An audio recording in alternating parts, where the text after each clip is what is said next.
चरण सुखदाई, सिया राम चरण सुखदाई, सिया राम चरण सुखदाई, सिया राम चरण सुखदाई।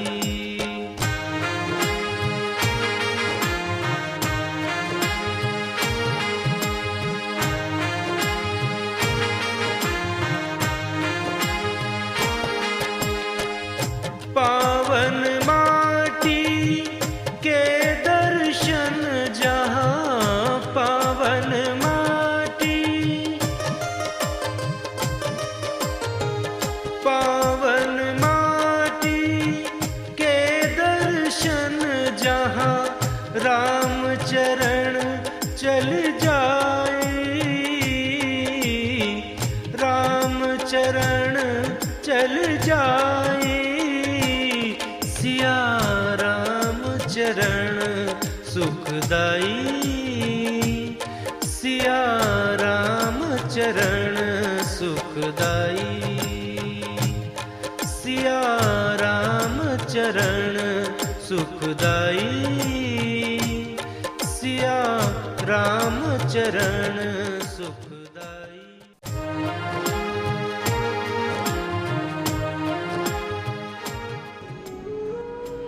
भाई और बहनों, जय श्री सीताराम। कभी कभी जीवन में ऐसी घटना होती है कि आप उससे डर जाते हैं, लेकिन बाद में उसका परिणाम बहुत सुखद भी होता है।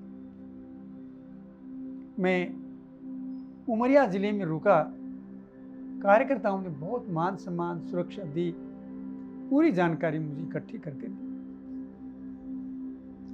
मैं मानपुर से शहडोल आना चाहता था। यही 50-60 किलोमीटर दूरी है। मैंने सोचा 4 बजे हैं, क्यों नहीं मैं इस रास्ते से निकल जाऊं, क्यों टाइम मेरा समाप्त करूं अन्यथा। बंधुओं, जब मैंने कार्यकर्ताओं से पूछा तो बताया कि अब आपको कोई सवारी शहडोल के लिए नहीं मिलेगी, पर मुझे विश्वास था अभी तो बहुत दिन पड़ा है, कोई ना कोई सवारी मिल ही जाएगी। मैं टैक्सी स्टैंड पे आया तो वहाँ जीप चलती है साझे की। जीप के ड्राइवर से पूछा तो वो सवारी के लालच में उसने कह दिया, हाँ आगे मेले तक मैं जाऊँगा, मेले से आगे फिर आपको वहाँ तक जीप मिल जाएगी, आप चलो।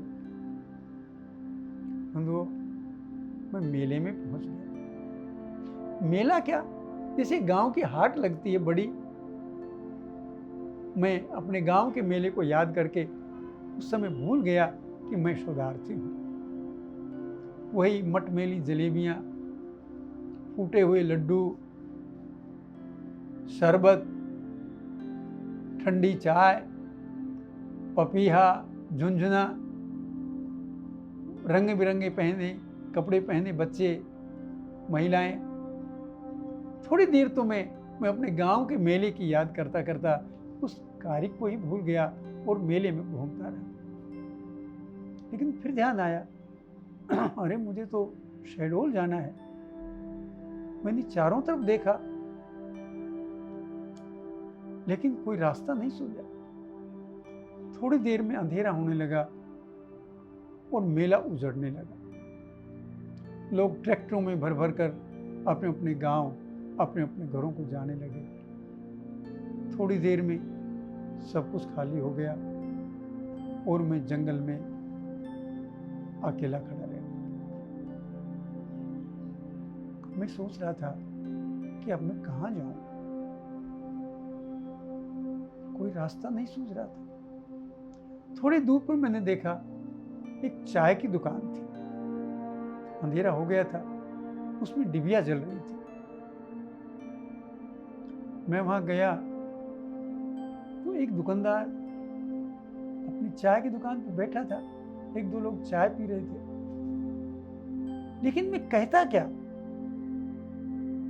और मैं क्या परिचय दूं, यही सोच के मैं जरा संकोच में खड़ा था।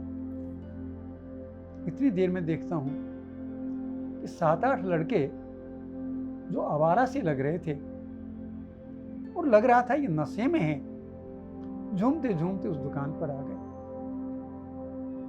और उनके व्यवहार से दुकानदार भी मुझे भयभीत सा लगा। मेरे पास 15-20 हजार रुपए थे, कैमरा था, टेप रिकॉर्डर था, सामान पूरा था। मुझे लगा कहीं ये लड़के मेरे सब कुछ छीन नहीं ले, क्योंकि पिछली घटना कभी कभी मुझे बहुत सताती थी। लेकिन समस्या ये कि ना तो मैं उन लड़कों के पास जा सकता था और ना जंगल में दूर जा सकता था। बंधु, मेरी स्थिति सांप सुंदर जैसी हो गई थी। तभी उन लड़कों में से एक लड़के ने मुझे देख लिया और बोला, अरे कौन हो, यहाँ क्यों खड़े हो? मैं कोई उत्तर नहीं दे पाया, आधा अधूरा उत्तर दिया। उसने मुझे कई प्रश्न दाग दिए। मैं उत्तर देके उनको उलझाने की कोशिश में था, लेकिन अच्छा ये हुआ तभी वो नमकीन चाय के चक्कर में वो मुझे भूल गए। अब मैं दुकान से थोड़ी दूर पत्थर पर बैठ गया। ना तो मैं उन लड़कों के पास जा सकता था और ना जंगल में दूर जा सकता था, क्योंकि जंगल में जाने का अर्थ है जंगली जीवों से कहीं ना कहीं भिड़ंत।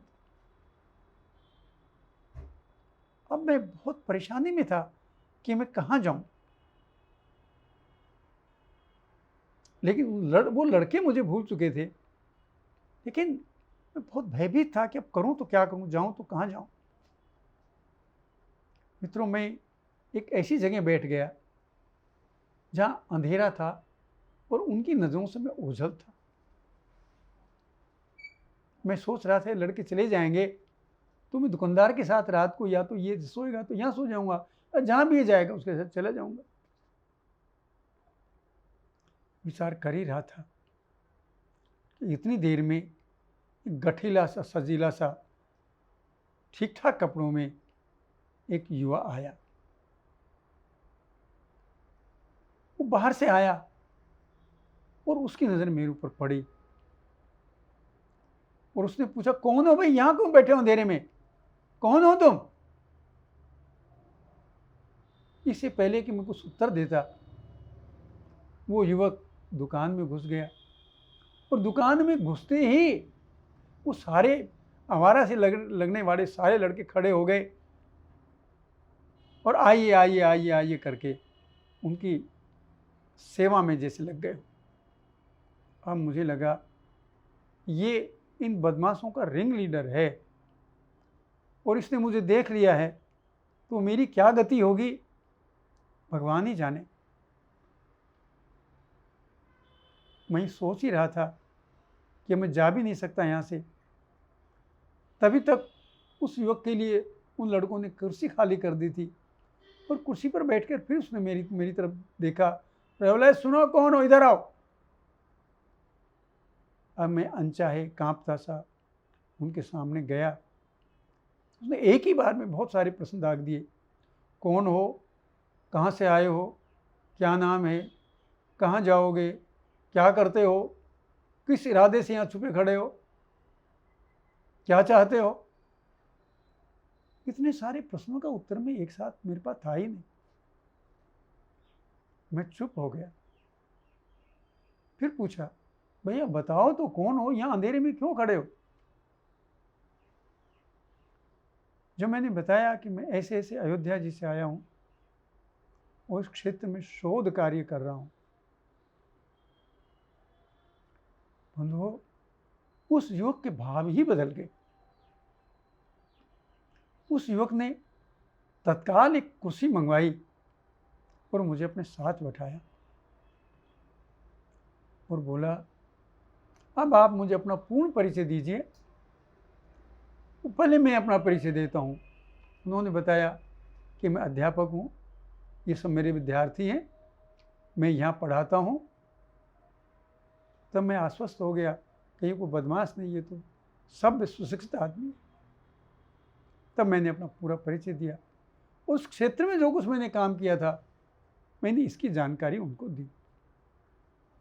बंधुओं, जब मैंने जानकारी दी तो वो अध्यापक हतप्रभ रह गए, पश्चाताप करने लगे।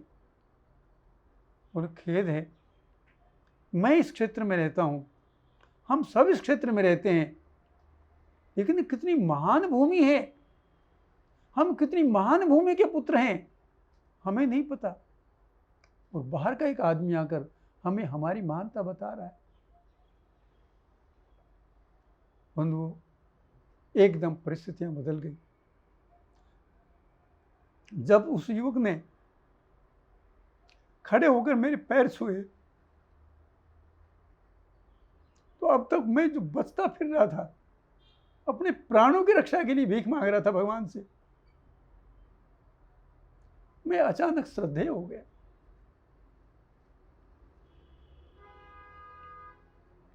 अब वही शराबी युवक जिनसे मैं डर रहा था, कोई मेरे लिए दूध लेके खड़ा था, कोई गुलाब जामुन लाया था, कोई नमकीन लिए खड़ा था, कोई बिस्कुट लिए खड़ा था।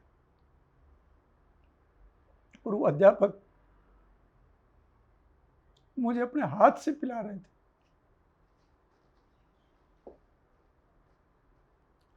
पल में क्या से क्या हो गया, किसकी कृपा से हो गया, किसने मेरी रक्षा की। बंधुओं, इस शरीर में तो वो ताकत नहीं है, वो त्याग तपस्या नहीं है, लेकिन जिस शक्ति ने इस काम में लगाया,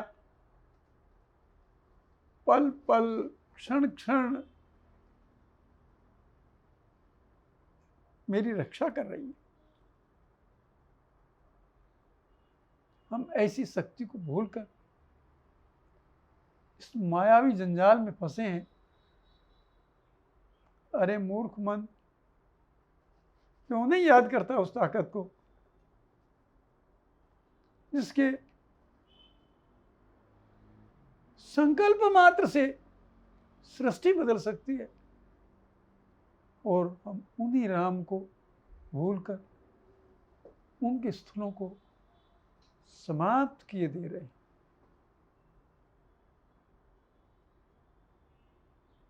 बंधुओं, घटना तो बहुत पुरानी है, लेकिन भगवान की कृपा कैसे बरसती है, ये अनुभव इन घटनाओं से होता है और मन आश्वस्त। भगवान करे हम सबको भगवान की कृपा ऐसी भगवान की रक्षा कवच में हम लोग जीते रहें। जय सीता।